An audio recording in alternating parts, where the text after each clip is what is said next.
testissä olisi tänään tällaista Lidlistä ostettua Carlinsin Black Long Drink. Nautitaan kylmänä. Tää on levinä jotain kokiksen makusta. Lonkku mä vähän jo avasin tätä. Vähän maistin. Ja tätä vähän mielenkin.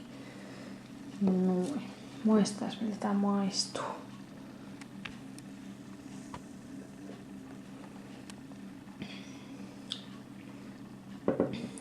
Ihan mielenkiintoinen maku. Ei maistu oikeastaan kokikselta eikä lonkeroltakaan. Aika surkeeta. Mä en muista mitä tää maksaa. Oliko tää